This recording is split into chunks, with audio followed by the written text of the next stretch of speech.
que están recibiendo el mensaje de grabación. Please confirm if you see the... Sí, ya. Sí. Ya. Inició la grabación, ¿sí? En la parte, ¿tú no tienes ese? En la parte inferior está la opción de chat. No, ya está Ya grabando. inició. Creo que sí, ya. Diego, Listo. ¿empezamos sin Dina o esperamos? Yo creo que mejor vamos avanzando, vamos avanzando. iniciando. Sí. Sí, yo creo que como para no quedarnos acá. Sí. Bom, Estoy seguro de que ya llega, pero es mejor comenzar. Y más bien que quede al final. Avanzamos. Ok. Bueno, yo me llamo Márcio José Pereira, soy profesor de Historia en la Universidad de Estado de Paraná. Es un placer muy grande recibirlos en Congreso. Es una felicidad muy grande poder hablar de este tema, Jóvenes y Civilización. Saludo Ezequiel. It's a pleasure. Welcome to this Congress, Inken, Michael. In this day, I have for a presentation. Each presentation, 20 minutes and maximum. After the presentation, we open to the three questions for the round. Okay? You help me to maintain to the 20 minutes, okay? Well, sorry for the English is the shame, but is the really. Estamos então aqui com 3 apresentadores. Eu vou dar espaço apresentando o professor Ezequiel Szapu, doutor em Ciências da Educação da Faculdade de Filosofia e Letras da Universidade de Buenos Aires, a UBA. É licenciado e professor em Ciências da Educação, também pela Universidade de Buenos Aires, e professor de Enseñança Primária da Escola Normal Superior número 1 de Línguas Vivas. Ezequiel, você tem 20 minutos. Gracias por tu participación. Es un placer recibirlo. Bárbaro. Hola, ¿me escuchan? Sí. Bien. Buenísimo. ¿Y se veía la pantalla? Sí, No, sí. no. ¿Ahora se ve? Ahora sí. Buenísimo. Bueno, cualquier cosa me avisan si no se ve o algo. Muchas gracias, Marcio, por la presentación. Bueno, por la posibilidad de participar del evento y de estar aquí presente. El nombre de la ponencia es Las prácticas de autolesión en jóvenes como expresión de un dolor social, una lectura de las emociones y los cuerpos desde la perspectiva de Norbert Elias. Voy a intentar hablar despacio, así me comprenden. Bien. Bueno, el marco de la investigación es el programa de investigación Transformaciones Sociales, Subjetividad y Procesos Educativos, dirigido por la doctora Karina Kaplan de la Facultad de Filosofía y Letras de la Universidad de Buenos Aires, el cual enmarca varios proyectos. El último de ellos es un proyecto UBASIT. Y este trabajo particularmente se desprende de mi tesis doctoral, que se denominó Violencias, Cuerpos y Emociones en los Procesos de Estigmatización, un estudio socioeducativo desde la perspectiva de jóvenes en escuelas secundarias.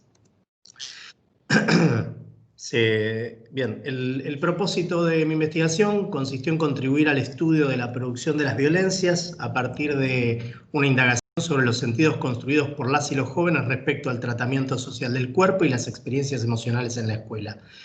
Es un estudio socioeducativo y el enfoque teórico se basó principalmente en los aportes de Norbert Elias y Pierre Bourdieu, aunque bueno, también aportes de otros autores como Goffman, Le Breton para la dimensión que hoy voy a abordar, bueno, Viviorca, entre otros autores. Y el corpus empírico, digamos, de entrevistas, fueron 40 entrevistas en profundidad y 4 grupos focales en 2 escuelas y la investigación estuvo centrada en zonas urbano-periféricas de la provincia de Buenos Aires de Argentina. Bien, yo en la tesis abordé 3 dimensiones, que son el rostro como centro del conflicto y el cuerpo como signo de distinción, las 2 primeras. Mi intención cuando inicié el proceso de investigación era justamente abordar el cuerpo en su vinculación con los procesos de estimulación, ¿no? Cuando hablamos del cuerpo, hablo del cuerpo y las emociones, ¿no? que ahora vamos a hablar un poco de por qué yo las entiendo en conjunto. Sin embargo, cuando fui al campo y empecé a realizar las primeras entrevistas, los estudiantes que yo iba entrevistando comentaban respecto a las autolesiones, ¿sí? A los cortes en la piel. Empezó a surgir mucho esa temática, por ende yo empecé a abordar, cambié el instrumento de indagación y comencé a preguntarles respecto a esa problemática, ¿sí? El fenómeno de las autolesiones. Y la intención hoy es justamente abordar en esta dimensión de mi trabajo de investigación, que es el cuerpo como expresión de un dolor social, específicamente las autolesiones, y vincular 3 características o cuestiones que se vinculan con las autolesiones con algunos conceptos de Elias, jugando en el título con el nombre, ¿no? De las autolesiones como un dolor social, como expresión de un dolor social, similar, ¿no? al texto de Goldblum de la vergüenza como dolor social. Bien, para empezar, bueno, es importante hablar de qué entendemos por autolesiones, ¿no? O por los cortes en la piel, ¿no? Dice, los efectos en la constitución identitaria conduce a las y los jóvenes a la búsqueda de experiencias de restitución subjetiva. En este caso, la piel puede convertirse en el receptáculo de ciertas emociones que se traducen en autoagresiones corporales, ¿no? Y acá uso la idea de piel como campo de batalla, que es una idea de un concepto de Le Breton, que habla justamente de cómo la piel se conecta con el adentro y con el afuera, ¿no? Y es una batalla simbólica, ¿no? La que se produce a través de la piel. Bien. Le Breton mismo dice, ¿no? Les leo esta cita: el sujeto en sufrimiento se aferra a su piel para no hundirse. La cortadura es una incisión de lo real. Le confiere enseguida al sujeto un arraigo en el espesor de su existencia. Es un tope que sirve de contención, un remedio para no morir, para no desaparecer.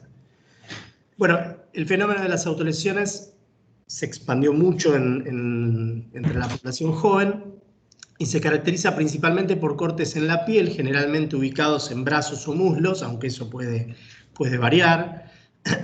Y lo que yo noté en la investigación es que se vincula mucho con situaciones o con experiencias emocionales donde aparecen estas emociones de miedo, de angustia, de exclusión, que sufren quienes realizan estas prácticas a partir de un entorno, ¿sí? Y ahora justamente voy a hablar de eso, que no los hace sentir reconocidos. Y para pensar estas ideas, un poco va a aparecer también transversalmente la idea de un concepto de cadenas de violencia de unos autores que se llaman Auger y Berti, que plantean justamente que ciertas violencias que uno sufre como sujeto después vuelven hacia otros o, en este caso, hacia el propio cuerpo. Entonces, el primero de los aspectos que quiero trabajar es en relación a los vínculos conflictivos y las autolesiones. Los jóvenes, cuando plantean o cuando manifiestan las razones por las cuales se producen un corte, hablan todo el tiempo de cuestiones que tienen que ver con los vínculos, con los adultos o con los pares, ¿sí? Elias, justamente en esta relación entre el individuo y la sociedad y su entorno, plantea un rechazo hacia los dualismos, ¿no? Donde uno de los que más se va a criticar es la decisión entre lo psicológico o lo individual y lo social, ¿sí? Que muchas veces se entienden con predominancia de uno por sobre otro, ¿sí? O como compartimentos estancos, dice directamente él, ¿no? Y él plantea: conceptos como individuo y sociedad no se remiten a dos objetos con existencias separadas, sino a aspectos distintos pero inseparables de los mismos seres humanos. Entonces se propone un enfoque relacional, ¿no?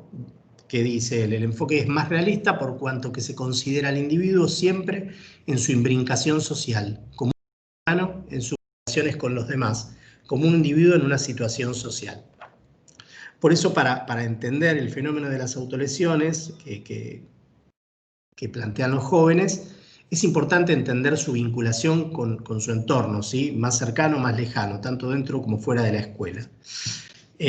Justamente, de entre las circunstancias que plantean, la gran mayoría están vinculadas a su relación con la familia, ¿sí? O con los pares en algunos otros casos. Por ejemplo, esta estudiante dice: por lo que a mí me cuenta una compañera, la mamá no le presta mucha atención. Ella tiene problemas con su vida, con el novio, y la mamá no le da importancia a eso. Y ella se siente mal y se empieza a cortar, ¿sí? En esta idea de la invisibilidad, de no sentirse vistos, de sentir que no les prestan atención, mucho aparece esta idea de la justificación de cortarse, ¿no? Que plantean los jóvenes, que sería una situación de violencia, si uno quiere, más del tipo de violencia simbólica, pero también aparecen cuestiones más vinculadas a la violencia física, ¿no? Como por ejemplo en estos dos casos. Dice: mi hermana se corta porque un novio de mi mamá abusó de ella. Fue el año pasado, cuando mi hermana tenía 12 años. Estaba durmiendo en la cama de mi mamá arriba. Se quedó dormida y el novio de mi mamá, su pareja de ese momento, subió y la tocó. Entonces mi hermana se empezó a cortar. O este otro joven, varón, que dice: yo un día me corté por impotencia, porque no sabía qué pegarle ya, no sabía qué hacer. Discutí con mi papá, me pegó, me sangró todo. Llego al baño de mi casa y quería hasta apuñalar a mi papá, y mi papá me desafiaba. Entré al baño, agarré un cuchillo serrucho y empecé a cortarme acá, y se señala el brazo. Ahí aparece esta idea de la violencia entre unos y otros, digamos, la violencia que es percibida o que es recibida, ¿sí? O que es sufrida en carne propia, que después se vuelve en violencia muchas veces contra el propio cuerpo, ¿no? Es en algún punto una doble violencia, la ejercida desde el exterior y la que el propio sujeto se autoinflige. Y acá mezcla distintas cuestiones, ¿no? Este joven dice: en algún lugar siempre vas a tener problemas, sea en tu casa, sea en la calle, sea en el colegio. En cualquier lugar podés tener problemas. Eso es algo que te complica, porque vos vas a un lugar con muchas ganas de ir y llegás y te empiezan a decir cosas, te empiezan a molestar, te cambia el humor, te empezás a sentir mal, o con problemas que pasan en tu casa, de violencia, de que tomen, de que haya muchas discusiones. Eso es algo que te hace sentir mal a vos mismo, te perjudica. Entonces, en este proceso de constitución subjetiva, las y los estudiantes buscan constantemente el reconocimiento del otro, eso es algo que voy a hablar ahora a continuación, y la necesidad del entorno y del vínculo con lo externo es sumamente importante. Y justamente otra de las características es esta necesidad, ¿no? Ante estas situaciones de rechazo, de exclusión, esta sensación de falta de reconocimiento, los individuos buscan justamente obtener este reconocimiento, ¿no? Para eso Elias también utiliza esta idea de figuraciones, ¿no? Para entender un poco cómo se dan las relaciones de poder y demás. Él dice: los individuos conforman una sociedad a la cual no puede tener entidad sin aquellos, ¿no? A su vez, la constitución subjetiva del ser humano depende de la estructuración de las relaciones humanas.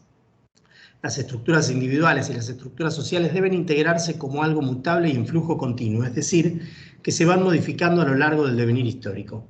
Es necesario comprender que la reunión de muchas personas por sus vinculaciones y su dependencia recíproca forman algo distinto a la mera suma de individualidades y constituyen entre sí entramados de interdependencia o figuraciones con equilibrios de poder más o menos inestables del tipo más variado, como por ejemplo familias, escuelas, ciudades, capas sociales, estados, etc. Justamente él, en su texto Civilización y Violencia, ¿no? Al analizar los cuerpos de voluntarios en los años de entreguerra, plantea o muestra que la juventud necesita de tres cuestiones, tiene tres necesidades principales, ¿no? Por un lado, perspectivas a futuro, ¿sí? Por otro lado, necesitan un grupo de personas de la misma edad, un grupo con el cual sentirse identificados, y en tercer lugar, necesitan un ideal, una meta que dé sentido a su vida. Estas necesidades se vinculan mucho con las situaciones que se plantean, ¿no? Esta idea de no tener salida, de no encontrar una meta, de no sentir el reconocimiento de los pares. Bueno, yo en la tesis utilizo también la idea de reconocimiento de Jóvenes o la constitución subjetiva en función de Viviorca y la violencia como como constructora y destructora de subjetividades. Pero lo que es interesante y que para nosotros es muy importante es sumarle a estas tres necesidades o leer estas tres necesidades en relación con el reconocimiento, con la búsqueda por el reconocimiento, sentirse vistos, mirados, observados, reconocidos, ¿sí? que buscan los jóvenes constantemente. En este sentido, Karina Kaplan dice, la reputación, ganarse el respeto, lograr adhesión son valores a conquistar que inciden en las imágenes y autoimágenes que van fabricando los jóvenes. Y fíjense lo que dicen los estudiantes, ¿no? En esta búsqueda de identificarse con un otro, de buscar un otro con el cual hablar y plantearle los problemas, ¿no?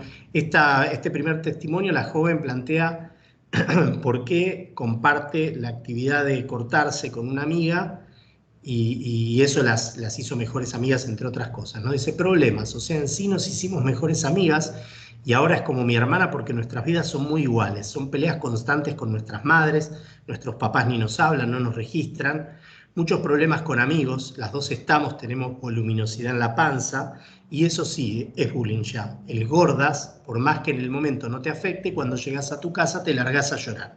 Llega un punto en que ya no bancás más nada.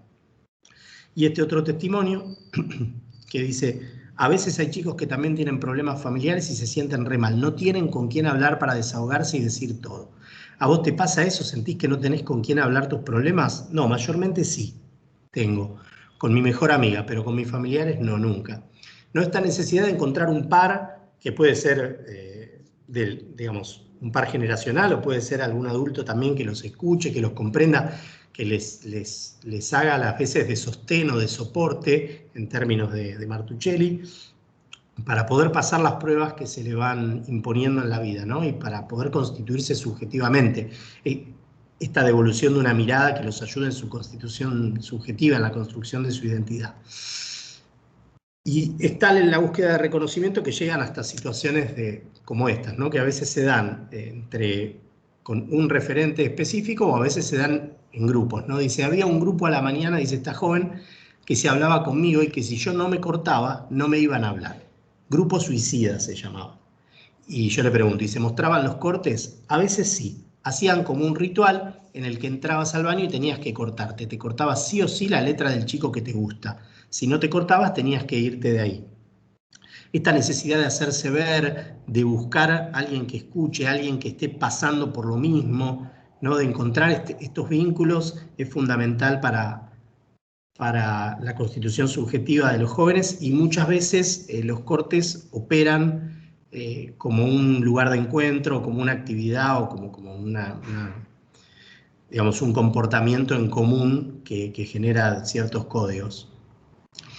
Y por último, la última de las dimensiones que quiero abordar tiene que ver con la relación entre el dolor físico y el dolor social, que es sumamente interesante, ¿no? Nosotros hablamos de la idea de que las autolesiones están estrechamente vinculadas con un sufrimiento, con un dolor que es social, que viene del vínculo con los otros, del rechazo, etc. Sin embargo, los jóvenes plantean cuestiones muy interesantes en relación a esta idea del dolor físico y el dolor social, ¿no? Porque los cortes implican un dolor físico cuando uno se produce un corte.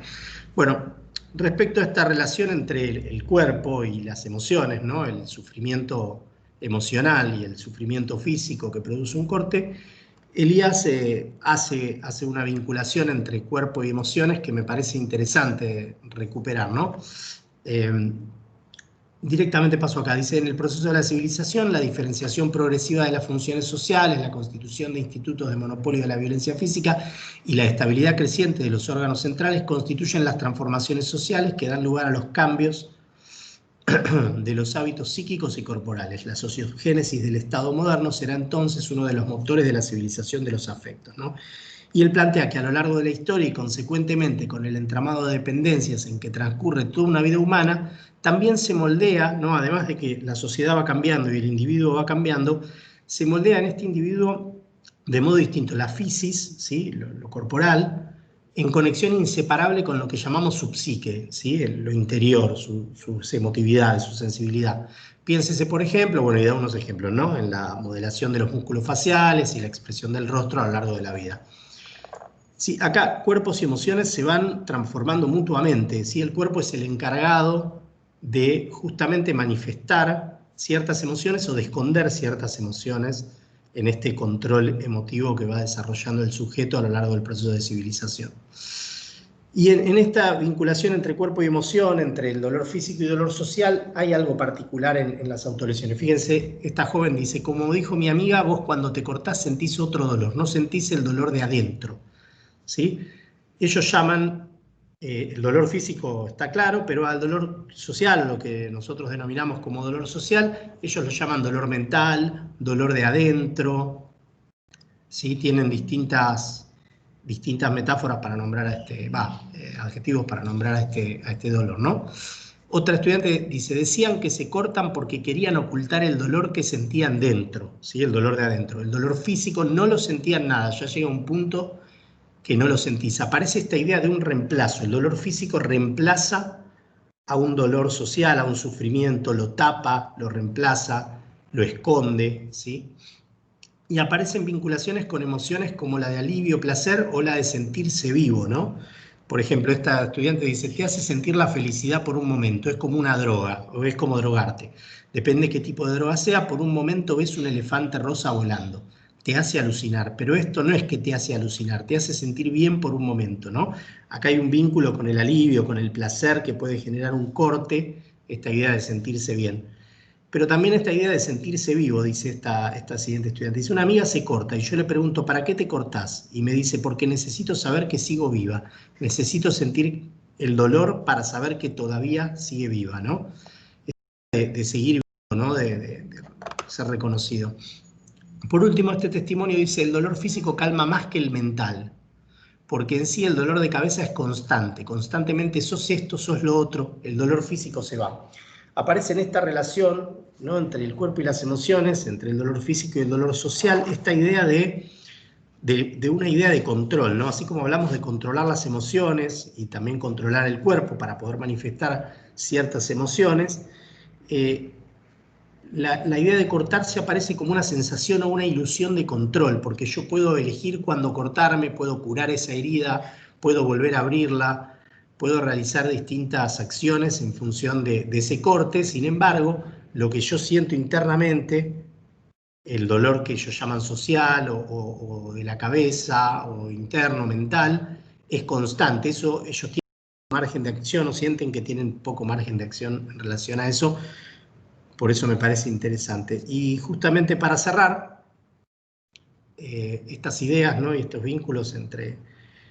Me parece que para leer las autolesiones y entender por qué un estudiante, un joven o una joven decide cortarse, es fundamental entender justamente estas cuestiones del vínculo con los otros y de la relación entre el cuerpo y las emociones. Y en esto Elías plantea algo sumamente interesante, ¿no? Que dice que cada individuo se presenta por separado, ¿sí? De los otros y su esencia. Su auténtico yo se manifiesta como si estuviera aislado del mundo interior y encerrado en su interior. Sin embargo, él se pregunta, ¿no? Como por un muro invisible. No dice, sin embargo, casi nunca se menciona el carácter de este muro y desde luego jamás se da una explicación de él. ¿Es el cuerpo un recipiente en cuyo interior se encuentra encerrado el auténtico yo? ¿Es la piel la línea fronteriza entre el interior y el exterior? ¿Qué es la cápsula en el ser humano y qué es lo encapsulado? ¿Sí? Esta idea de lo interior y lo exterior como algo separado que se rompe, ¿no? Y que el cuerpo lo unifica, lo une y las emociones también, porque las emociones y los cuerpos dependen de las experiencias que uno tiene con los demás, ¿no? Por eso digo, para cerrar, que estos interrogantes permiten dar cuenta que la relación entre cuerpo y emociones es el lugar en donde el individuo y la sociedad se encuentran. Es a través de la expresión corporal de las emociones o de la contención de estas últimas que el individuo manifiesta lo interior atravesado por lo social. Muchas gracias. Gracias por tu ponencia. Es muy interesante pensar que los flagelos de esos jóvenes se repiten todos los días silenciosamente. Habemos de hablar un poco más con la sesión de preguntas. Inmediatamente yo voy a pasar a presentar la ponencia de la Inken Rommel.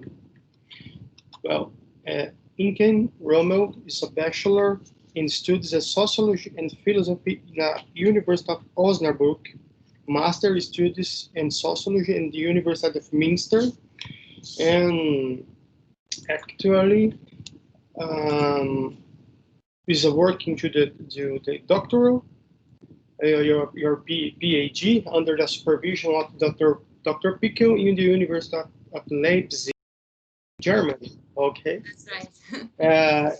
Your presentation is troubles now in the bubble is hip hop as a cultural practice of youth, Muslim identity, outside status, and linguistic hybrid.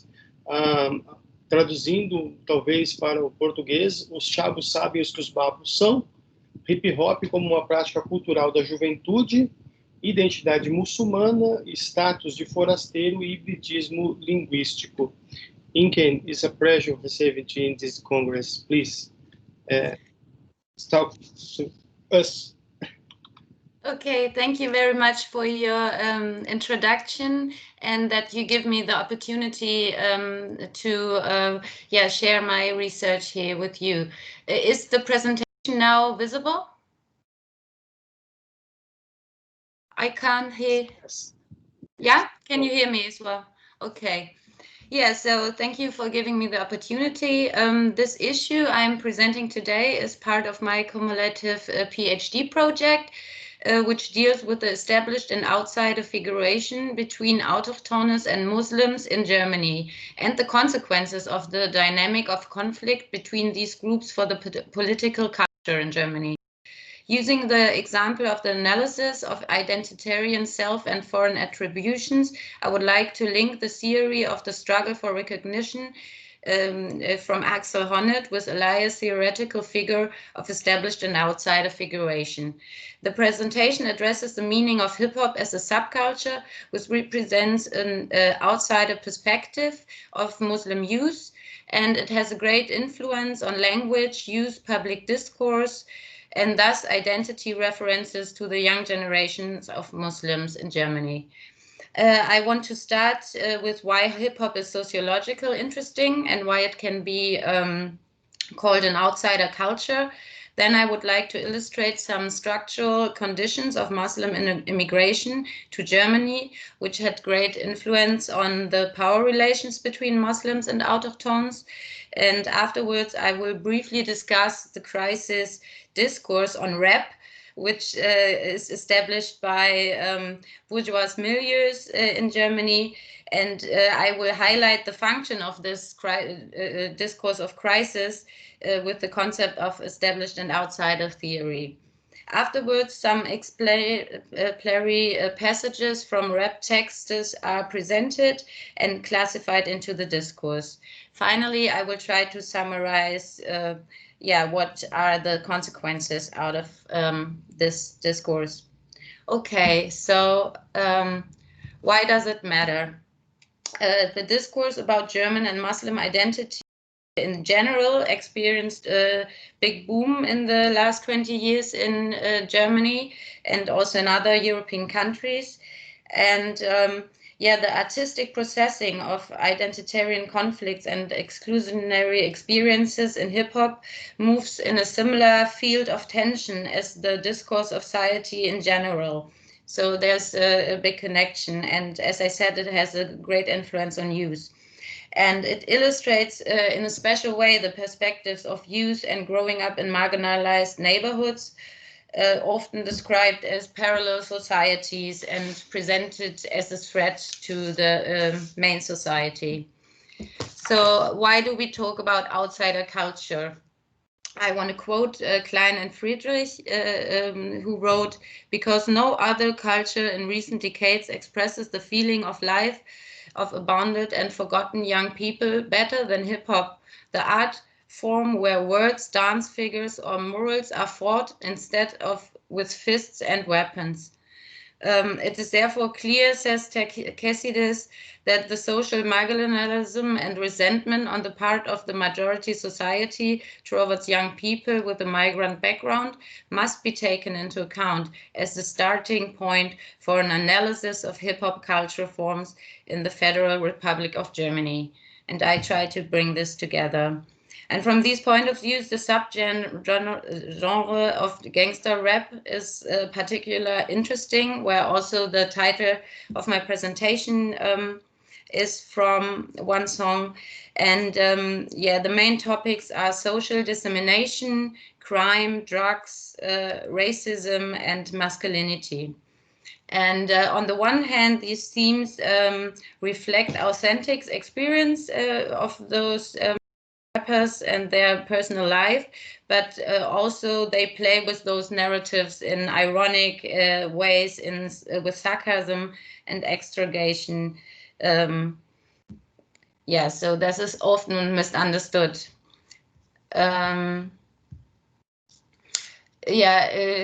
So now I'm going to say something about the structural conditions of Muslims immigration to Germany. As we know that this makes a big part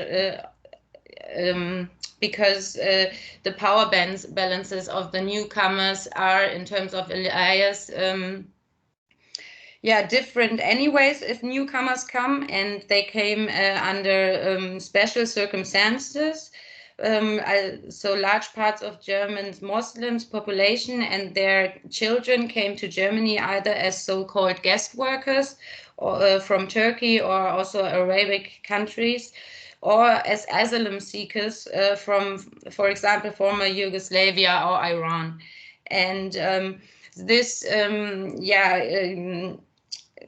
straightened the outsider position structurally at different levels, namely housing, education, income, civic rights, and especially also political participation. And the generation which is who today intervenes into social discourses through the medium of hip-hop and rap have mostly grown up in Germany, and most of them have the German citizenship. In comparison to their grandparents and parents who were mostly not able to get that kind of status in Germany, and so were also excluded from a lot of social dimensions. So that can be seen as a gain of power in terms of allies of power resources. But on the other hand, on the symbolic and habitual level, the identity struggles have rather intensified between autochthonous and Muslims. In terms of allies, they became loud conflicts because now the outsider gained more power, and they are more self-assured about their place in society. And so the partly aggressive demarcation by gangster rappers from the majority, which is shown in their texts, can be read also as a reaction to the emotional injuries that have left the lack of recognition described by Honnet, or the perceived disrespect that they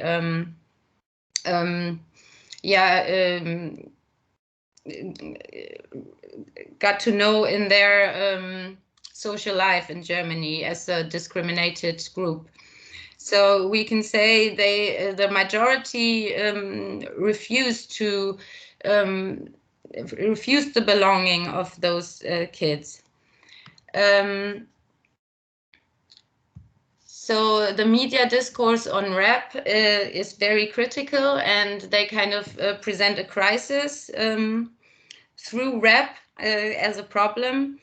Ultimately, the genre will be located within the cultural power struggle for the legitimacy of the German social structure, starting from a crisis discourse about migrant criminal masculinities conducted in the feuilleton. Especially migrant forms of gangster rap are exposed to a scandalization discourse. The accusation of this stigmatization discourse is that the social conditions and lifestyle depicted are glorifying violence and crime. And this can be seen as in terms of Elias, we know that the established group tried to ensure their coherence and their norms and to prevent their status. So they used this kind of blame gossip and group charism or group shame to the outsiders to maintain their sovereignty of interpretation.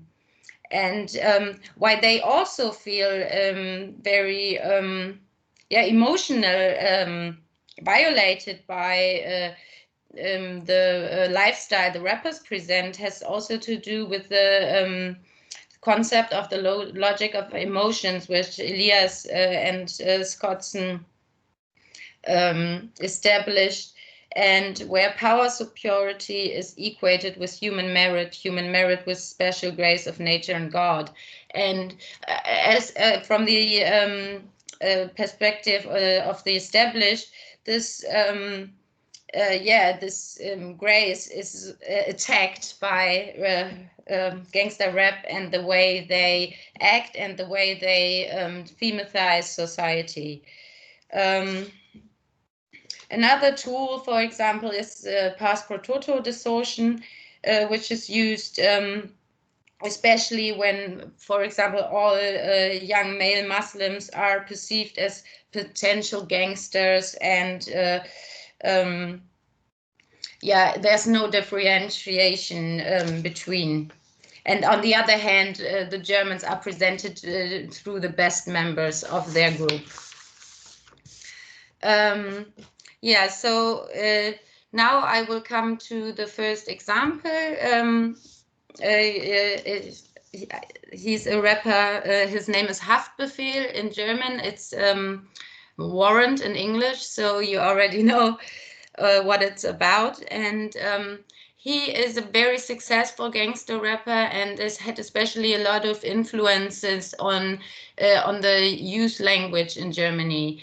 You note from the title, I will cite the quote: Chavos know who's the babo. Hafti is the one who sits in the Lambo and Ferrari. Saudi Arabi money rich know who the babo is. And this quote I think is interesting in two ways.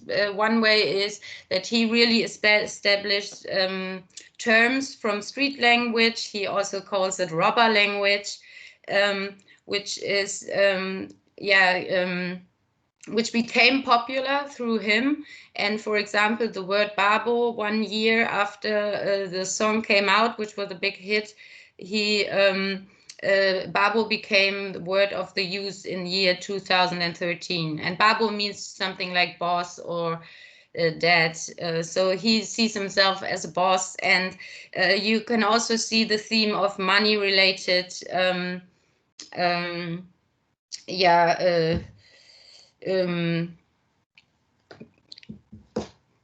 money-related conceptions, that he really wants to gain recognition. He's the boss because he earns very much money. But here in the pictures, you can also see the two sides that, as I said, they also play ironically with this bad image. And I think you can see this in the two pictures, which are quite different from each other.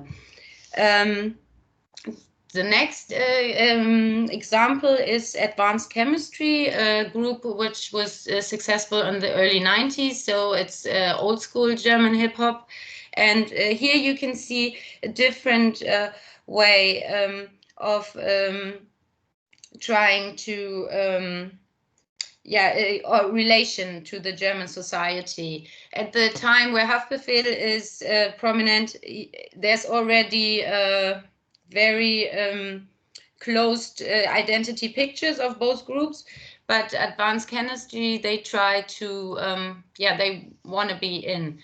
I have a green pass with a golden eagle on it, which is the German passport.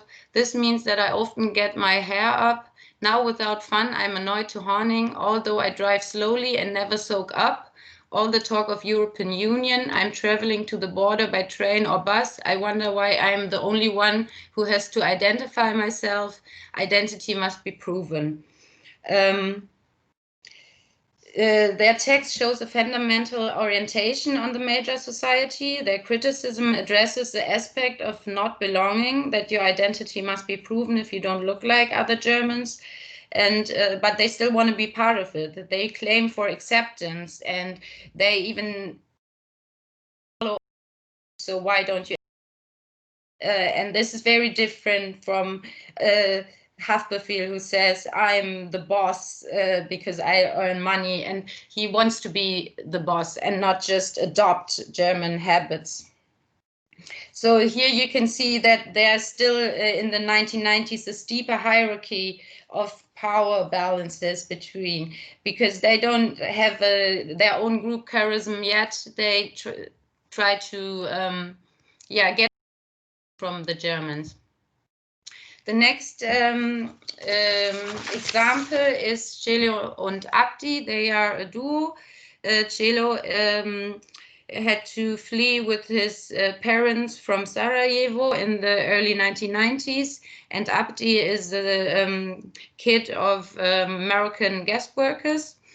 And the song refers to the we and them images of the West and Islamic world, which Samuel Huntington and his culture clash paradigm brought up very prominently. And it is very interesting, especially the intro, which is on top, is really an O-tone from a famous news magazine. And from my point of view, it kind of represents the labeling, the framing from major society. We are talking about parallel societies, communities in the middle of Germany that live by rules that are not ours. It's not just about mosque and Turkish coffee houses or shops. This is about what holds a society together at its core, about law and order, it's supposed to mean. Okay, and so the song which follows after this intro is now kind of the answer to this position of the established. Listen to what Abdi says. Hunger in Africa, at the same time you eat lobster and caviar. In Bavaria, before Sony Bavaria, parallel to this, Tommy's hunt Al-Qaeda. Al-Fighter for the dead brothers. At the same time, liars rule on top. So they kind of identify more with Al-Qaeda than or with the people in Iraq, Iran, than with the Western powers. And then the course it's about naked survival, one world, two parallels. I want to see para, money, or plan B. So they really claim the injustice of world powers and how they get seen differently, and also their marginalized status. If they don't get the money, I want to see plan B. And very interesting is also the last sentence, especially in comparison to the advanced chemistry, because they say integration contra German leading culture. So they don't want to adopt, they really demand for their own right to frame and to describe society and to pose their criticism. The next is also a very later passage from there where they address the social inequality. It is named diaspora, away from home. One has it easy, the other has a hard time. Some settle in, some remain strangers. Not only accent is passed on, struggle for existence, guest workers. So they really address the social inequality between guest workers and autochthones and how this affects the status position of themselves and their children right now in Germany. And we can say they reject the interpretation of the autochthonous part and hint that it's their culture, that it's different and that makes them inferior, but that it's the fact that social inequality is a question of equal status or not of cultural difference, and that there are also super generational past dependencies. Okay, one last example, sorry, I hope I'm still in time, is Ebo, a very successful woman in German hip-hop, And as you can see on the pictures, she also plays with identity roles. She characterized German identities, but also Arab.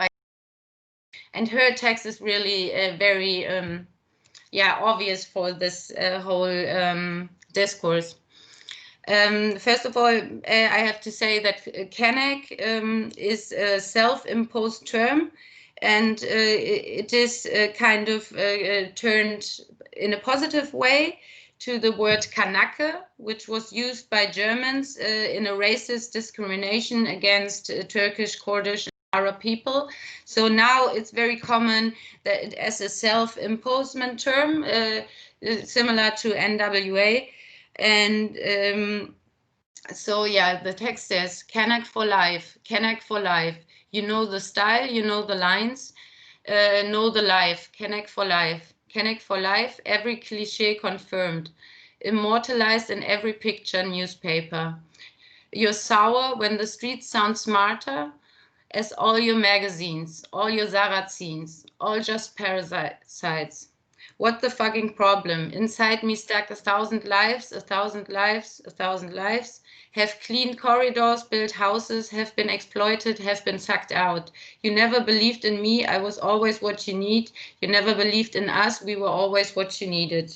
So yeah, there's a lot in this text passage. I just try to address some things. Because what I found very interesting was that she addresses the situation when the outsiders gain power and how the established react and feel violated by the success of the former outsiders. When she says, you sound smart. But she also again refers to the guest worker aspect, that they had to do all the jobs that Germans wouldn't want to do and were very low paid. She also makes clear that she really has already a close picture of us and them, and it is and that the attribution of otherness thus becomes the bias of otherness, because they made other experiences in their social life because of the position they were put in. Okay, so I want to conclude with some ambivalent consequences out of this process. So on the one hand, hip hop and the we and them images can promote the process of democratization of society as a whole, because they give a voice to marginalized young kids, and they also generate opportunities for participation in an alternative group charism. They give the possibility to criticize the society and that it's heard by a lot of people. And also the experience that your mother's tongue is gaining more and more influence in the whole society can have positive effects on self-esteem of young Muslims. Also, women establish themselves more and more in the rap game and create positive self-images that they promote with power. But on the other hand, gangster rapper also create new material for the attribution for this discourse of crisis that I talked about before. And also the dominance of gangster rap images can have bad influences on the consumers of this music, and that they themselves maybe perceive their chances in life only in this kind of gangster lifestyle. Another big problem is the reproduction of misogynistic and homophobic swear words, and that they reproduce this discrimination. And also women in rap business face extreme discrimination from established male rappers and consumers out of the same reasons why the rap is criticized in society in general. Thank you very much for your attention. That's it. Inken, Thank you for presentation. I love with the representation of all outside expression. But sometimes people are inside and doing part of the country, but the treatment is different. We're talking about this route. So thanks again. Okay. Bom, agora passaremos para a apresentação da professora doutora Dina Maria Rosário dos Santos, em coautoria com a professora Márcia Maria Gonçalves de Oliveira, apresentando brevemente minha amiga Dina Maria, doutora em Ciências Sociais e Jurídicas pela Universidade de Cádiz, mestre em Orientação e Avaliação Socioeducativa, psicopedagoga, docente da Universidade do Estado da Bahia e fundadora do Núcleo Integrado de Psicologia e Psicopedagogia, UNIPTEC 13, coordenadora da pesquisa departamental Nômades do Saber, um estudo sobre migração estudantil. Hoje a Dina também coordena um grupo de estudos chamado Rizomar, Diálogos de Leuso-Gatarianos e Eliasianos para pensar a educação. Atua na formação de educadores com foco nos seguintes temas: avaliação e intervenção em processos cognitivos, mediação de processos de aprendizagem, pensamento prático docente, trajetórias escolares e migração estudantil. A coautoria do trabalho com a professora Márcia Maria Gonçalves, que é pedagoga, mestre em educação pelo programa de pós-graduação em educação e contemporaneidade da Universidade do Estado da Bahia, e especialista em filosofia, estudos culturais e pesquisa em educação e política do planejamento. A apresentação das professoras se intitula "E a viola me chamou para vadiar, eu tô indo", lucubrações sobre o deboche e a civilidade em terras baianas. For translation, the title of a presentation, the Professor Dina, is "And the guitar called to the hang around, I'm going. Discoveries about the bullshit and civility in Bahian lands."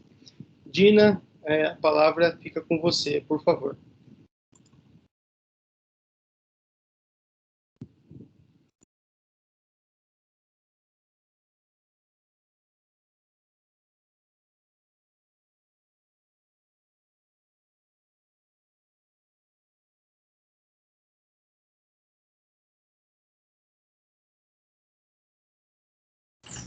Olá. Oi, bom dia. Vocês me ouvem bem? Nós te ouvimos muito bem, Dina. Ai, perdão, desculpa. Estava aqui um pouquinho atrapalhada com o compartilhamento. Disculpen, Inken, can you close? Okay.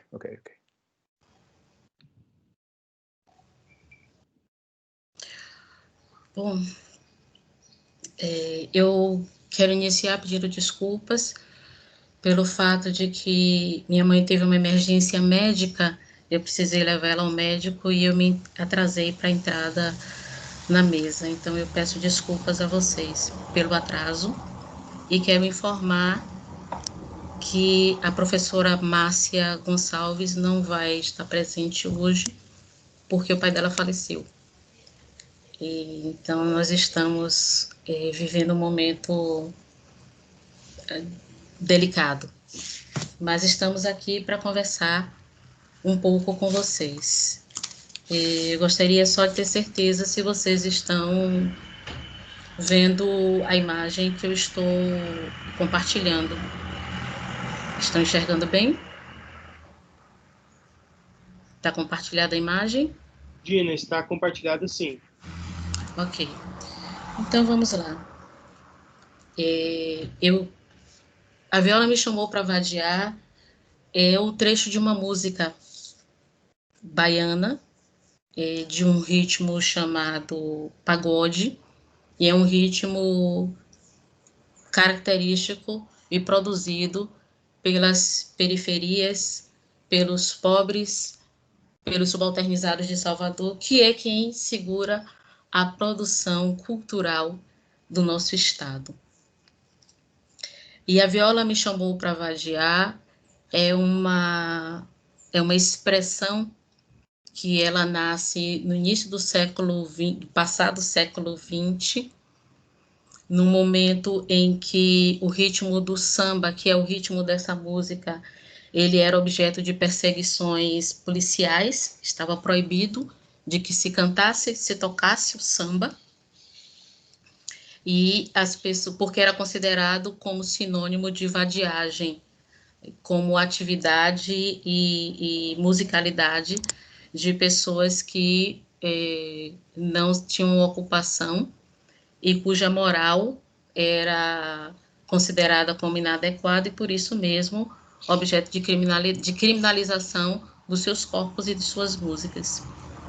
E foi nesse momento em que surge esse jargão de a viola, que é o instrumento base para a musicalidade do samba. A percussão, ela mantém o ritmo, e a viola traz a cadência e a musicalidade para o samba. Então, ao ouvir os primeiros sons da viola, a ideia de que a pessoa estava sendo chamada para aquele comportamento que era considerado pelas elites no momento como inadequado e criminoso. Mas para localizar essa ideia do que é chamado de criminalidade e o que é chamado de vadiagem, eu quero compartilhar com vocês algumas informações sobre o meu país. Hoje, o Brasil é considerado o 7º país mais desigual do mundo. Mais ainda que o Brasil são os países do continente africano cujo processo de independentização ocorreu no final dos anos 70. Então, são países como Lesoto, Namíbia, Zâmbia. Então, esse nível de desigualdade faz com que nós tenhamos no Brasil a seguinte situação: 1% das pessoas mais ricas desse país concentram 28,3% da renda nacional. 10% mais ricos concentram para si 41,9% da renda nacional. Hoje, o nível de desemprego do nosso país atinge a marca de 51% da população.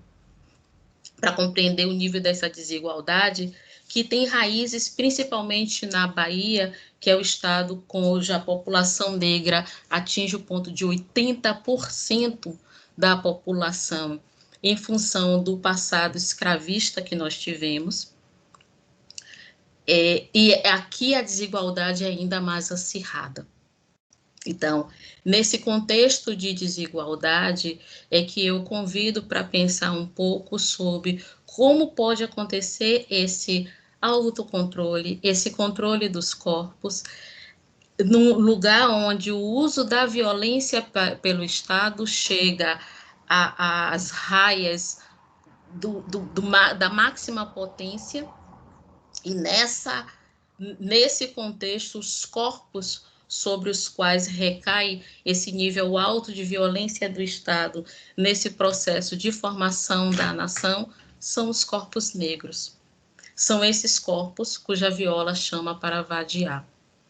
Lembrando que no nosso caso aqui, né, como em todo o país, mas a lei da vadiagem, que era a lei que impedia a circulação dos escravos logo após o dia 14 de maio, após a abolição da escravatura, né? Então, nesse momento onde não se pode circular pela cidade porque é considerado como vadio, essas pessoas que não tinham terras, não tinham emprego, não tinham lugar para onde estar, no dia 14 de maio, um dia após a abolição da escravatura, são esses os sujeitos sobre os quais recai esse processo, no qual ele precisa se adequar a padrões de comportamento, de compreensão do mundo, de formas de existência que são o símbolo da opressão sobre os seus corpos. E para eu entender um pouco mais o que é isso que a gente chama de resposta à solicitação de autocontrole, eu quero exemplificar vocês com algo que aconteceu recentemente, em maio desse ano, aqui no Brasil, quando o governo federal começou a liberar a possibilidade de que as pessoas pudessem ter acesso ao apoio federal, ao apoio governamental para a situação de pandemia. Opa.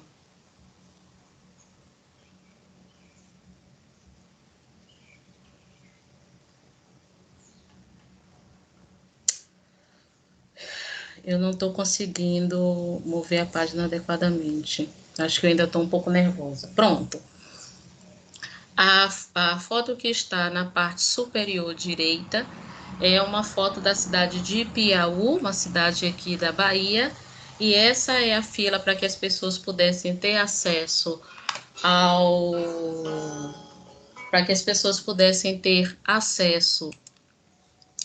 ao auxílio emergencial, e foi marcado no chão da rua, porque a agência bancária, que é essa agência aqui, não tinha espaço suficiente para que as pessoas pudessem ficar dentro da agência, e Piauí é uma cidade do sertão da Bahia muito quente, e as pessoas chegaram muito cedo. Então, como solução para ter acesso ao auxílio emergencial e cumprir a ordem civilizatória da fila de espera, eles colocaram capacetes de moto e bancos plásticos como forma de marcar o lugar. Isso já havia acontecido um ano antes, numa agência do Correio, que é a foto do canto inferior esquerdo, onde as pessoas precisavam aguardar por muito tempo para também ter acesso aos seus salários de aposentadoria, e marcaram uma fila usando os seus sapatos.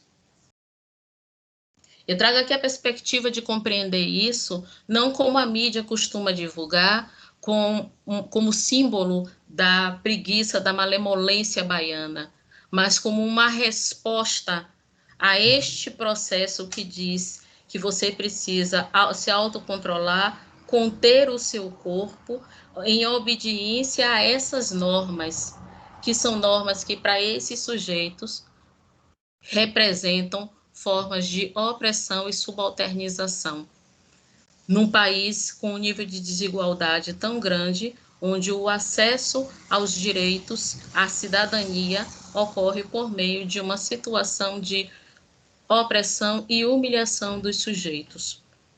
Lembrando que o primeiro ambiente tem aqui marcado um ventilador no calor da Bahia de 40 graus, e na outra foto nós temos as pessoas em fila no meio da rua. Bom, é bom a gente pensar isso, e a pergunta que não tem desejo de resposta dessa investigação que eu e Márcia estamos iniciando, cada uma nas suas respectivas instituições, é de que por que os subalternos têm essa mania de contrariar as normas de civilidade de forma tão despudorada? Esse é o discurso da nossa elite, que de forma despudorada os nossos miseráveis não aceitam as regras do que é chamado de civilidade, não atendem ao sentimento de vergonha, de culpa, de repugnância a certos comportamentos.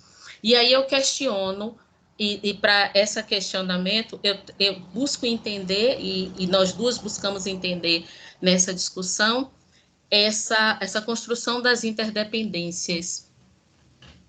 São esses sujeitos subalternizados que estão expostos a essa situação, que são a massa trabalhadora desse Estado.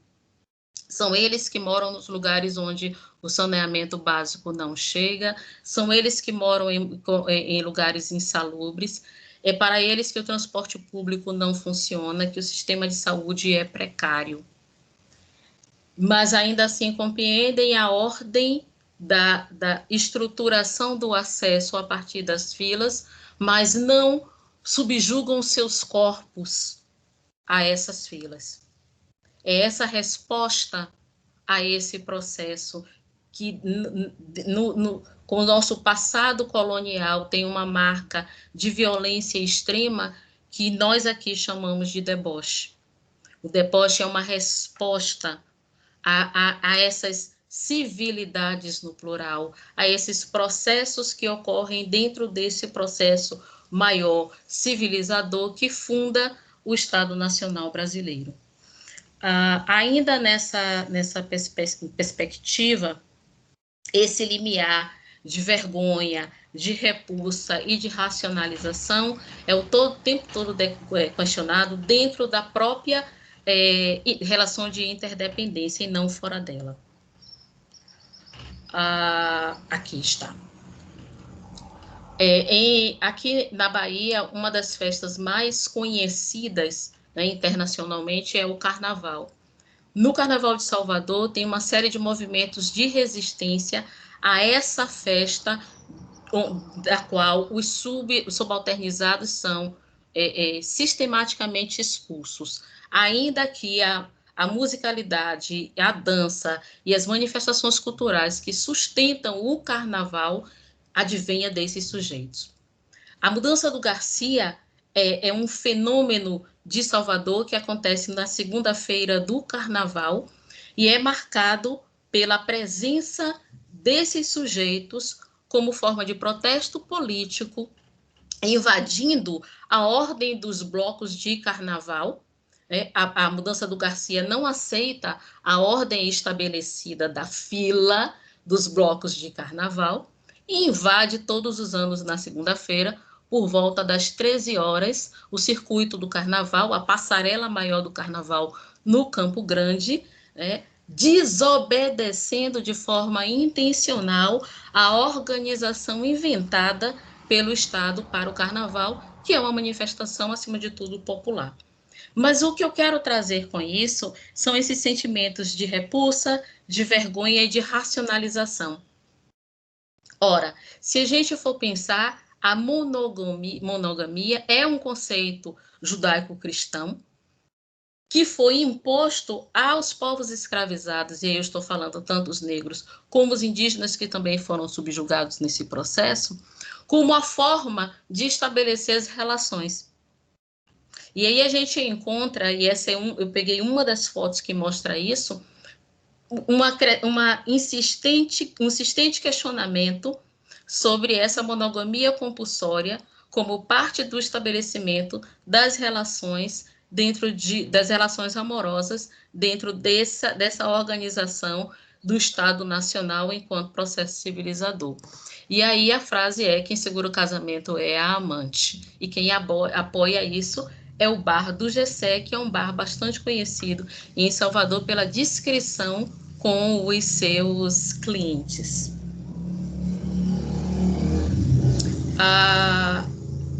Ainda nessa perspectiva, eu insisto com compreender dentro das interdependências que estruturam as relações violentas que organizam Salvador até hoje, convidar para pensar a partir das reticularidades. No livro Sociedade dos Indivíduos, Elias discute, apresenta essa noção e discute a noção dos fenômenos reticulares como esse fenômeno que cria o novo nas relações de interdependência. E eu entendo que o novo nas relações de interdependência dessa Salvador tão violenta é esse deboche. E para isso eu trago um movimento de lambe. Lambe é essa arte que você produz frases curtas para distribuir na cidade. O Lambes do Mal é um desses movimentos, né, uma das facetas desse movimento, e são lambes que questionam a ordem estabelecida e essa relação de exploração e de subjugação com relação aos povos originários e os negros em Salvador. E aí eu trouxe 3 delas, né, que fazem parte do cotidiano de Salvador, estão espalhadas na cidade dela inteira. Uma delas é: Salvador é bala alojada no peito, e essa é uma frase forte nas periferias de Salvador, onde a polícia militar tem uma ação bastante forte com o genocídio do povo negro. Então, a pertinência a Salvador, se reconhecer soteropolitano, é reconhecer essa bala alojada no peito, a bala que é simbólica e que é, infelizmente, física também para muitos dos nossos. A outra é de que não há Salvador, né? Não há, ainda que a cidade tenha o nome de Salvador, a salvação aqui não vem por parte dos poderes públicos, mas de um processo de aquilombamento, né, de encontro entre os iguais na busca da superação das condições de produção da vida, que é uma outra forma de interdependência na perspectiva dos fenômenos reticulares. Há um processo de aquilombamento cada vez mais crescente, que retoma os processos de aquilombamento que foram a marca de Salvador e do recôncavo baiano durante o processo de independentização do Brasil. Era crescente a quantidade de movimentos de revolta em Salvador e a produção de vários quilombos que hoje são os bairros periféricos de Salvador, a exemplo do bairro onde está localizada a universidade onde eu trabalho. A Estrada das Barreiras e o Beiru, que é onde está a universidade, é o antigo quilombo do Beiru. E, por último, Deus adormeceu, né?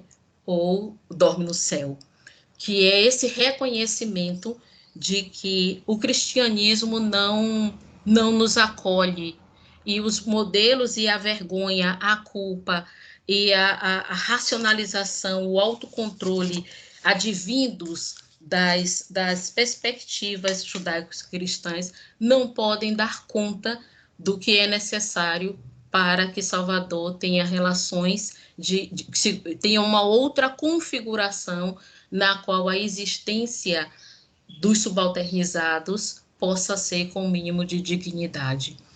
A gente traz aqui o início de uma pesquisa que busca entender e já começa a apresentar os primeiros resultados de que o que é denominado pelas elites de forma jocosa como o deboche é uma resposta civilizatória, é a construção de insurgências na balança do poder dessa cidade, vinda das periferias, uma outra forma de salvar-se de relações que, no extremo, podem ser consideradas como abusivas na relação dos poderes públicos com a população de Salvador.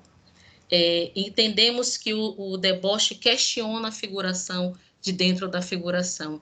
E o deboche é uma compreensão do soteropolitano de que a interdependência social, econômica, da estrutura política de Salvador, essas relações de interdependência podem ser modificadas a partir da insurgência, e que essa insurgência ela se expressa na forma de estar no mundo, na forma de compreender as regras e em uma forma de desobediência como expressão de uma outra relação, da construção de outras figurações. Eu espero que eu tenha sido entendida por vocês.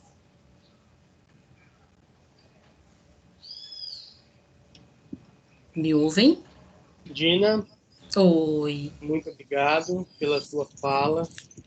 Uma pesquisa que está no seu início, mas que já traz um conjunto de problemáticas muito conhecidas aqui pelo nosso país e precisam ser colocadas, né, diante de um público maior. As pessoas precisam saber do que as coisas estão acontecendo. Nós falávamos isso ontem da necessidade desta sociologia, desta pedagogia, desta ação engajada, né, da pesquisa que sai da academia para outros âmbitos. A gente vai conversar um pouco mais na sessão de perguntas. Então, agora eu vou passar para a apresentação, para a nossa última apresentação do dia, a apresentação do Michael Dunning.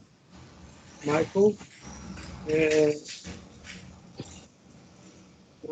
I was in Leicester 2016 for the 9th International Conference of Social Science Methodology.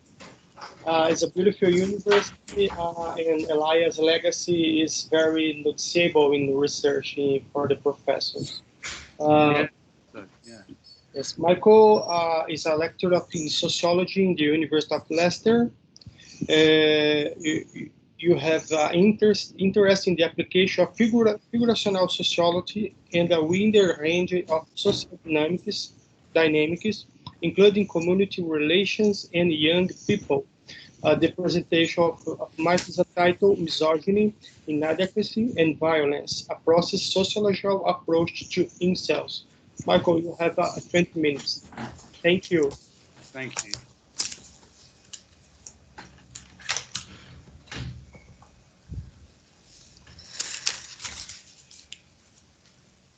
There we go. Can you see the presentation?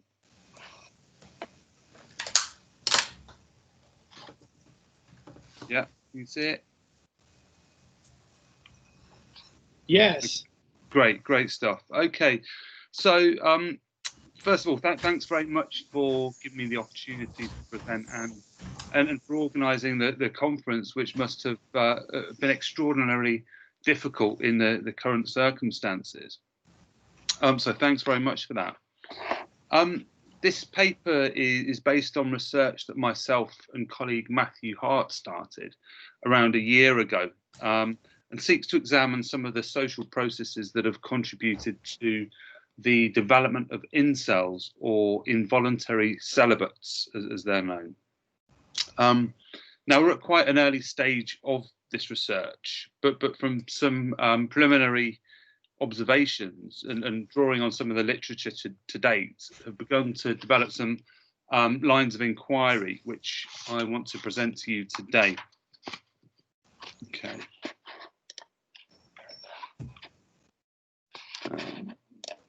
There we go, that's better. So just in terms of an outline, I'll briefly explain to you what we mean by incels, then explain some of the limited academic research on incels, which is really limited. And then I'll go on to explain our kind of lines of inquiry for research in this area. And specifically looking at incels as part of long-term processes, incels and the problem of the problems of latent ambivalence and integration conflicts, and related to that, the problem of incels and emotional identification. Okay, so what do we mean by incels? The term incel has developed as a form of predominantly online identity that groups of certain men have given to themselves. And they identify, as I said, as involuntary celibate. Now, one of the problems that we've found is that empirical and demographic data on incels is really very limited, partially because they're online. But incels can typically be defined as being young heterosexual men whose sexual advances upon women are undesired and unreciprocated.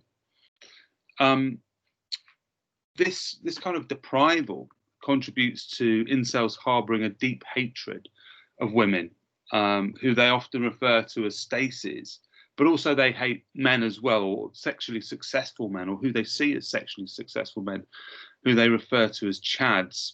And they feel that these chads, these other men, are undeserving recipients of women's emotional and physical intimacy.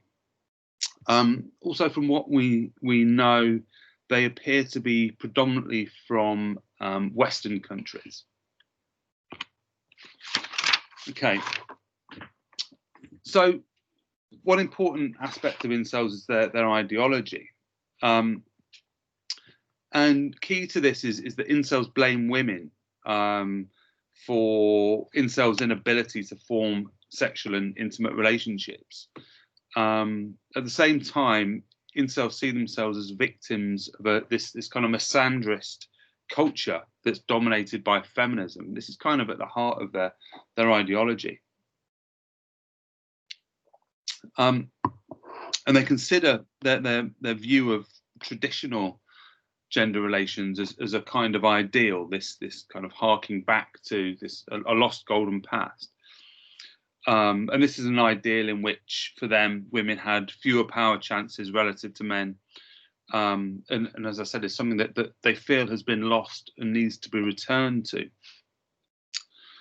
Incels are also a group that has tended to be placed under the banner of manosphere, which includes a variety of groups that are anti-feminist, misogynistic, and often have links to the far right and the alt-right.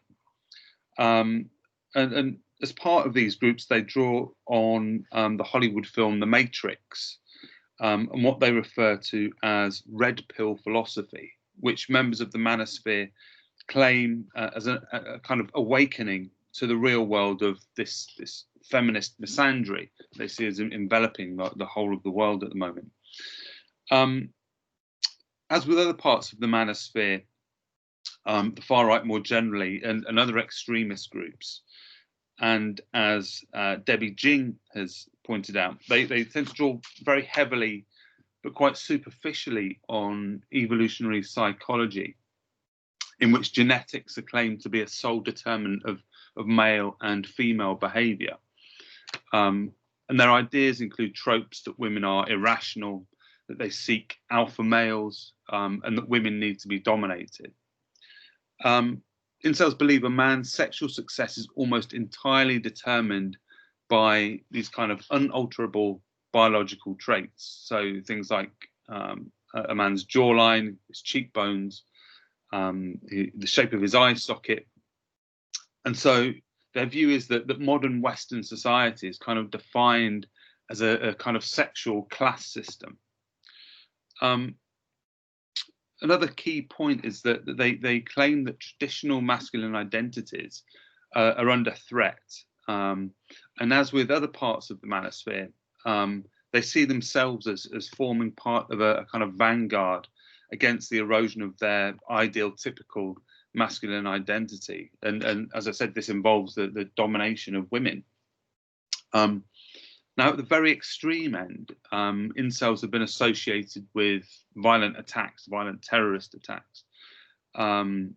Self-identified incels have been involved in attacks in California in 2014, in which 7 people were killed.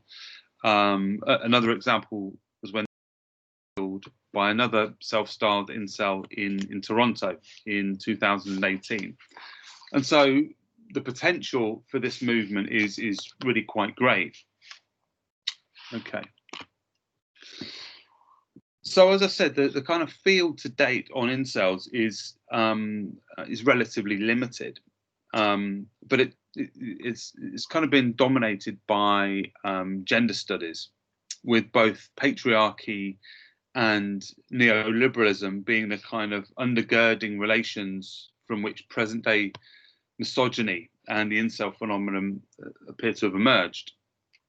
But within this kind of limited field, terms like patriarchy and hegemonic masculinity tend to be used uncritically, and are really kind of taken for granted in the literature.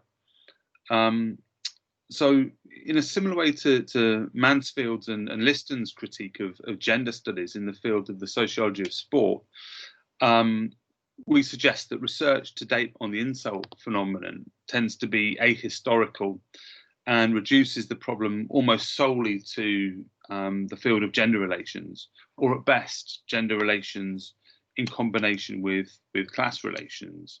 At the same time, the focus is almost entirely on how more broadly, gender relations are constraining on women and to a lesser extent on men. Again, this is drawing on Liston and Mansfield, rather than the idea that variable functional interdependence of the sexes can be both enabling and constraining of men and women. So it's this kind of variable functional interdependence which is kind of key for us.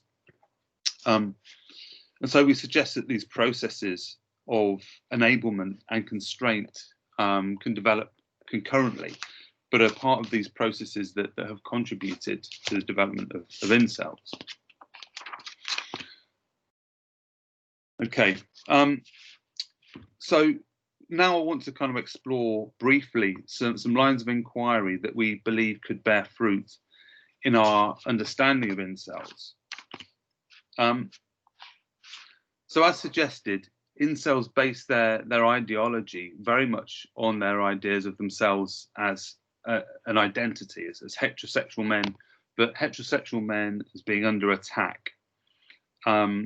Their aim is to reassert what they regard as their vision of a kind of traditional masculine identity, and as I said, in which men dominate women. We suggest that kind of incels appear to belong to a growing number of groups that embrace identity politics, including those based on whiteness, on masculinity, and heterosexuality. And we ask the question, in which ways has the broader context of identity politics, incel identity included, come about as part of long-term processes that have manifested in variations of homoklausus self-images? And we believe we can kind of perhaps talk of the incel identity as one of homo masculinus.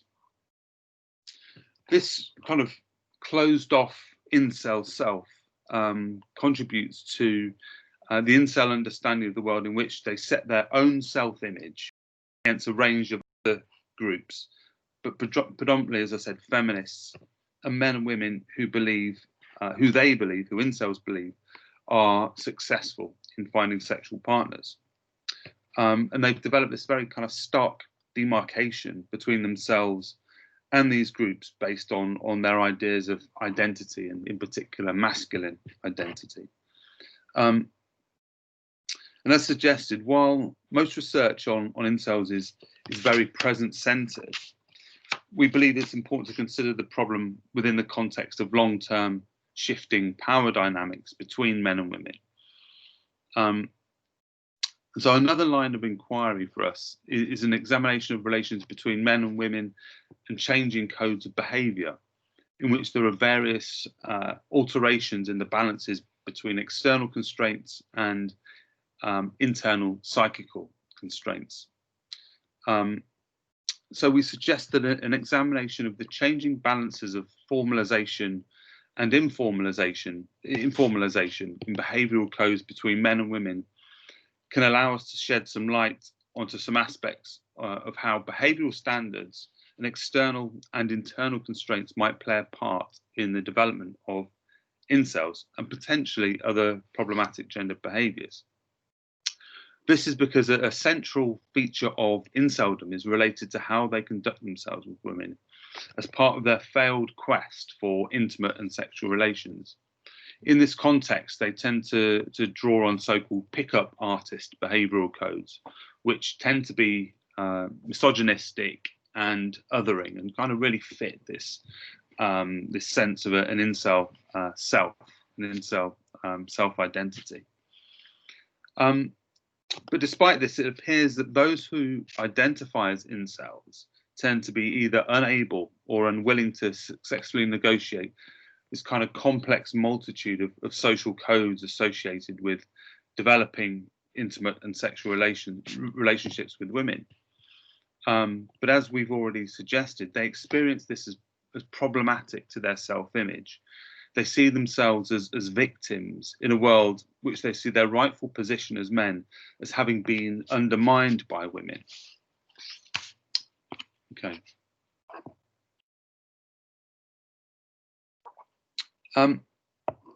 So within this context of long-term power dynamics between men and women and the development of the kinds of self-images incels have, We also asked to what extent do incels hold forms of latent ambivalence towards women.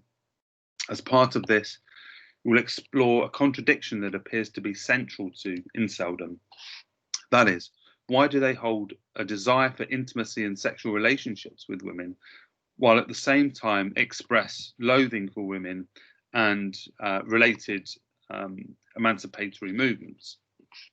And this relates to another strand of our proposed research, and that is, to what extent are incels a manifestation of an integration conflict between men and women?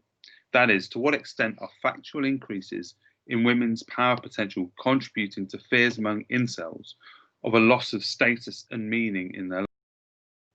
Relatedly, to what extent do those fears contribute to the kinds of fantasies, conspiracies, misogyny, and pseudoscience that form incel ideology?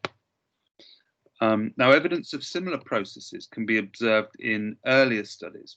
For example, in his work on sport and masculinity, Dunning suggests that expressions of misogyny, homophobia, and aggressive masculinity, which he found were apparent in many rugby songs, came about in the context of relatively slight yet significant equalizing shifts in the balance of power between men and women from the second half of the 18th century. Dunning demonstrates how these songs often involved symbolic representation of sexually powerful women, but who were both mocked and dealt with violently or aggressively. And so, to compare this to incels, this kind of misogyny, including against who they regard as sexually powerful women, is also evident in the language of incels. So there appears to be some parallels with respect to this, and this suggests that there could be aspects of an integration conflict here, or this is an emanation of that. Okay.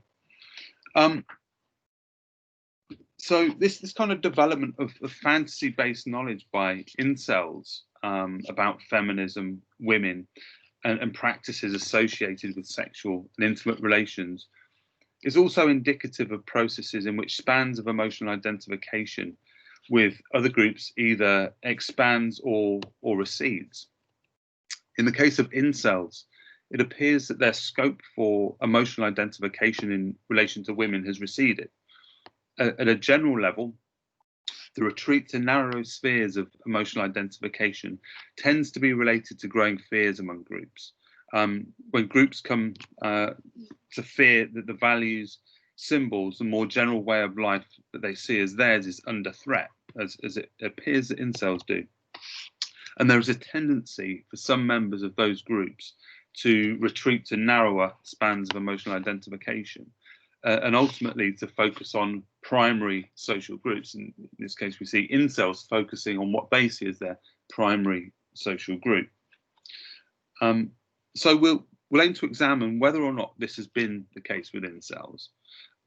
That is, we believe it's important to consider what incels perceived low social status and the fears they have over what they perceive to be a loss of status for men more generally have actually contributed to a reduction in emotional identification with women. If this is the case, such a reduction would appear to run against these broader level processes in which, over the longer term, as human groups become more functionally interdependent, spheres of emotional identification have tended to expand overall in a much longer term level. Now, this process of a reduction of the scope of emotional identification among incels towards women can be understood in the context of the sexual emancipation of women in what Wouters has described as the lust balance, in which women in the 20th century increasingly became sexual subjects as well as sexual objects. Accordingly, men and women increasingly experience the opposite sex as sexual subjects more than sexual subjects, which in broad terms demonstrates a greater degree of emotional identification between men and women. It appears from incel that incels only regard women as sexual objects, as something to be possessed and to fulfill their own desires for intimacy and sex, which is potentially evidence of a reduction of emotional identification towards women. At the same time, they only appear to emotionally identify with their own narrow group. So incels could be an example of a men's movement mirroring what Wouters has referred to as an emancipation cramp. This, Wouters suggests, was experienced in the women's sexual liberation movement and involved fears around expressing oneself as a sexual subject. This, suggests Wouters, was highlighted especially in the anti-pornography movement of the 1980s. Incels appear to mirror this, but rather than an emancipation cramp, their unwillingness to accept women as sexual subjects is more of an accommodation cramp, as they see women merely as objects to be dominated and not as their equals. And so, at a broad level, such reductions in the scope for emotional identification and related dehumanization has had, as suggested at the beginning of this presentation, violent and tragic consequences. And so better ways of understanding incels than those currently in the field seem necessary. Okay, and just to summarize, this is what we're going to focus on. So an understanding of incels that takes into account the variable functional interdependence between men and women. Incels as an example of the long-term development of homoklausis forms of identification, the problems of latent ambivalence and incels developing as part of integration conflicts, and this issue, as I've just mentioned, of emotional identification and the lust balance. Okay, that's it.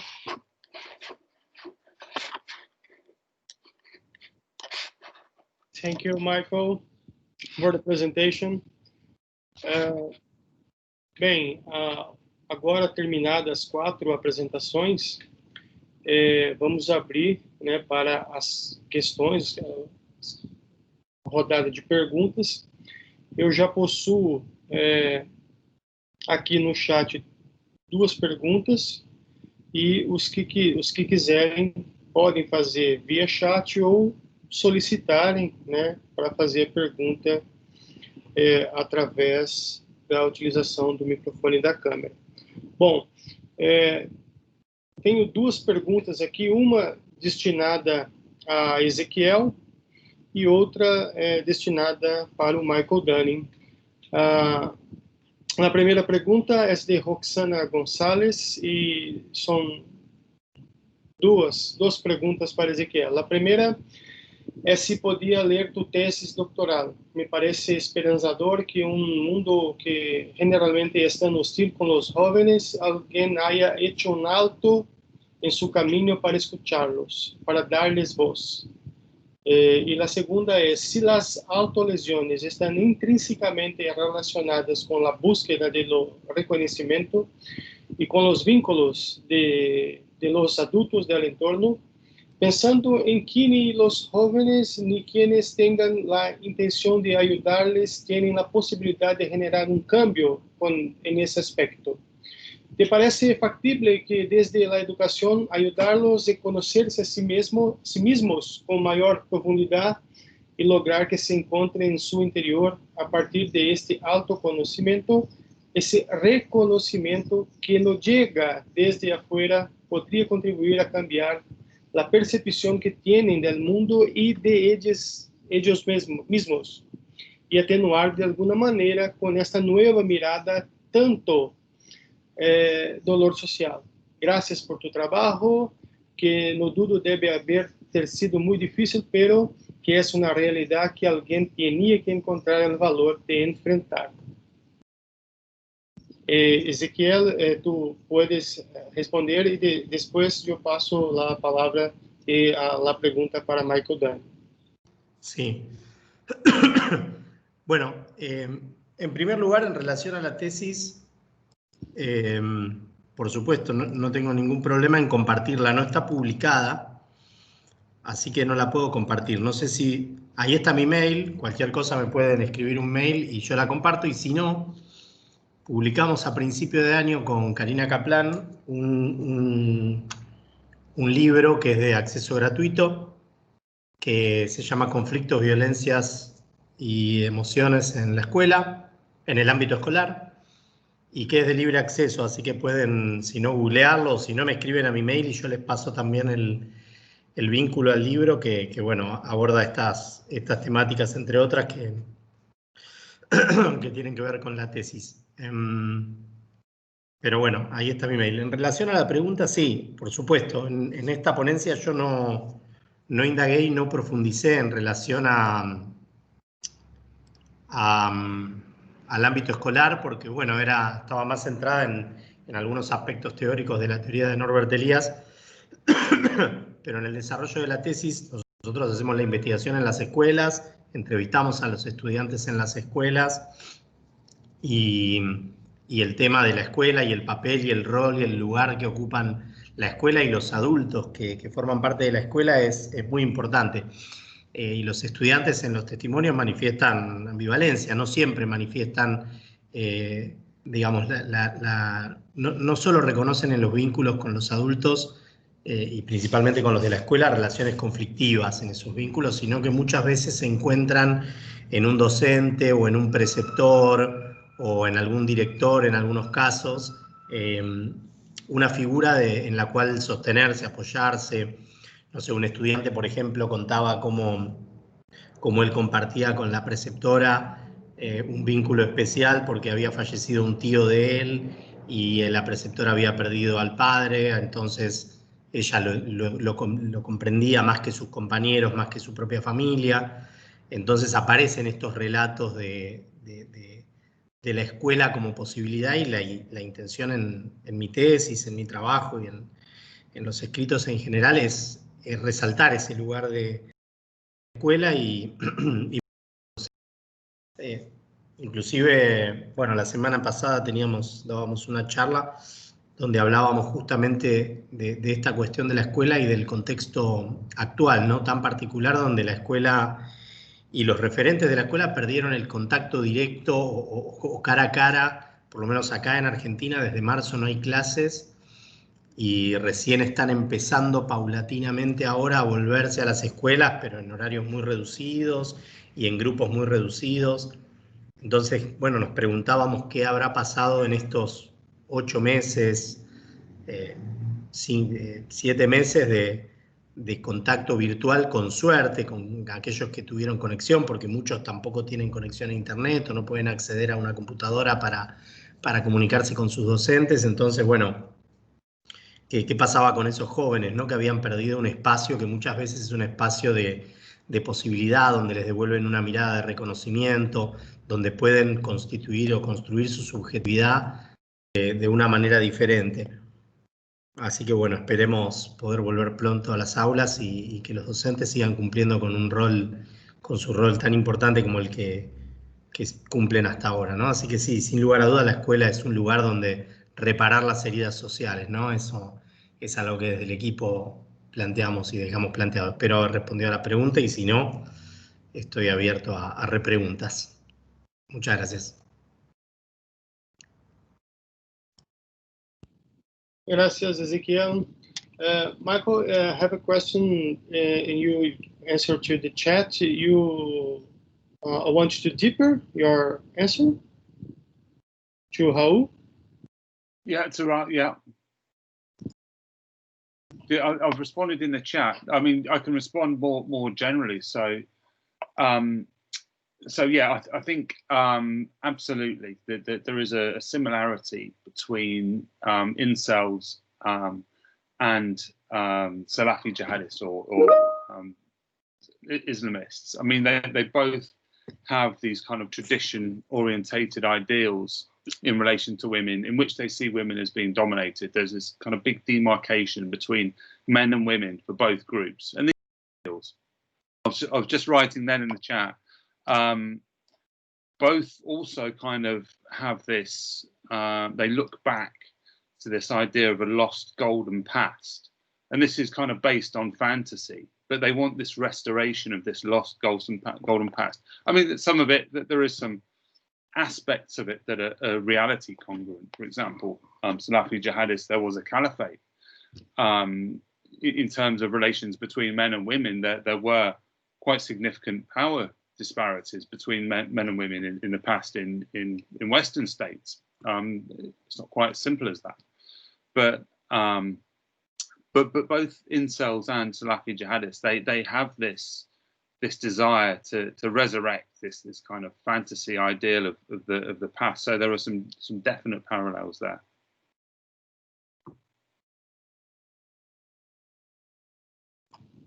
Thank you, Michael.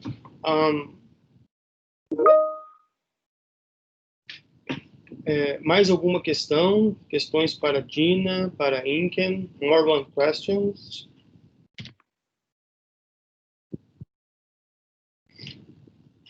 Bom, enquanto as pessoas vão organizando aí para fazer as suas perguntas, queria